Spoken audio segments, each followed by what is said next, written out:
Olá, queridos, a paz de Jesus, a força do Espírito Santo, salve Maria Imaculada no meio de nós.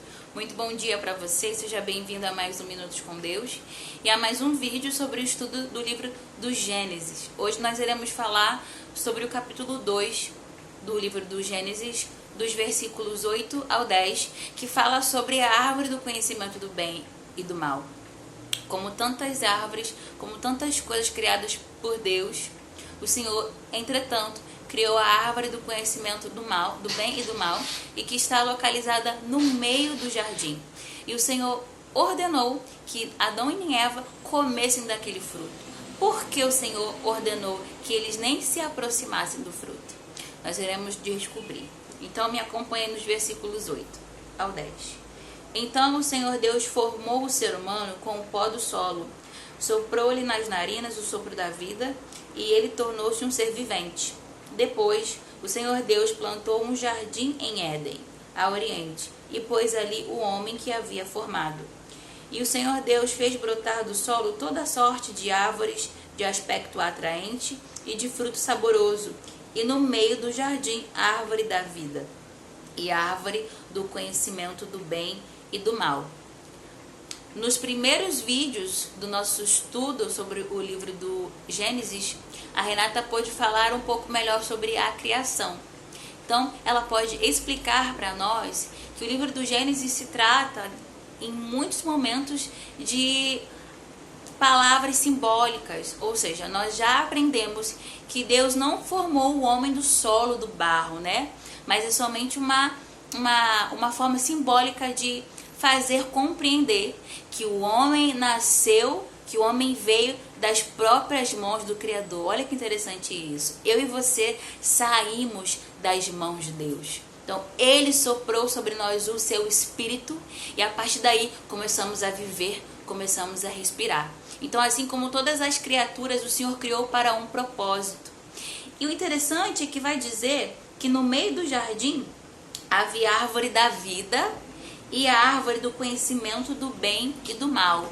Então, de acordo com o nosso estudo, essa árvore da vida significa que ali nessa árvore haveria a vida. Ou seja, se era a árvore da vida, tem a condição de nós nunca morrermos, né? Era o símbolo da imortalidade. Então, a árvore da vida simboliza a imortalidade. E, por sua vez, a árvore do conhecimento do bem e do mal, nós já sabemos que foi a partir do fruto que houve a queda de Adão e Eva.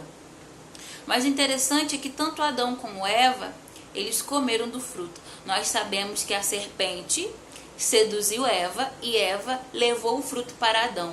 Porém, os dois pecaram, os dois caíram. Então não convém falar que a culpa foi de um ou de outro, não. Os dois foram frágeis, os dois foram fracos em cair na tentação.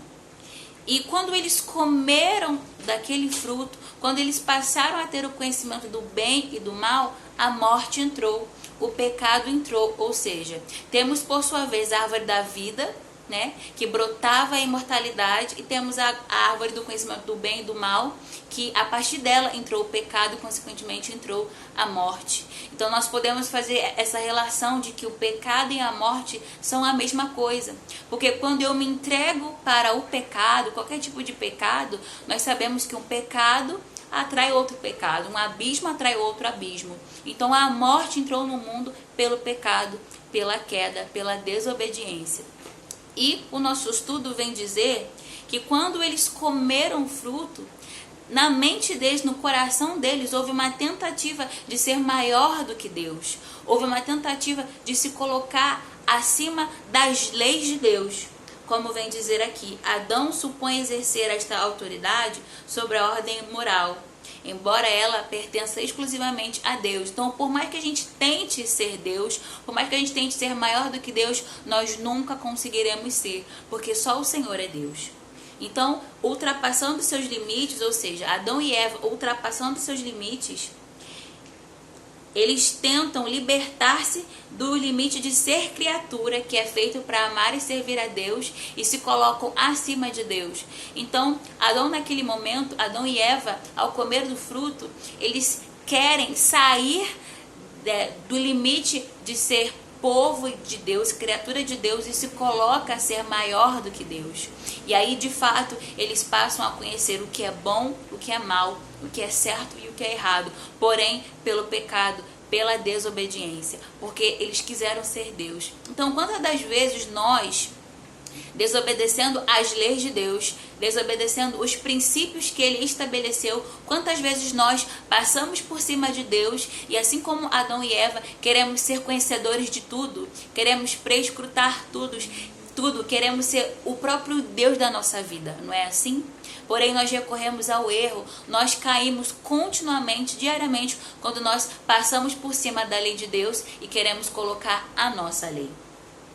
O interessante também que eles, nesse momento, eles passam a ter o olhar para eles se esquecem de Deus e passam a olhar somente para o erro deles, porque a palavra de Deus vai dizer que quando eles pecaram, eles se esconderam de Deus. E quantas vezes é assim? Quando a gente cai, a gente se esconde de Deus, não é mesmo? Então a gente passa a olhar para a nossa dor, para o nosso pecado e se esquece de olhar para aquele que nos criou, para aquele que nos deu a vida. Então que nós possamos meditar sobre isso, que nós não sejamos mais como Adão e Eva, que tentam continuamente ser Deus da própria vida, mas que a gente deixe Deus ser o Deus da nossa vida. Amém?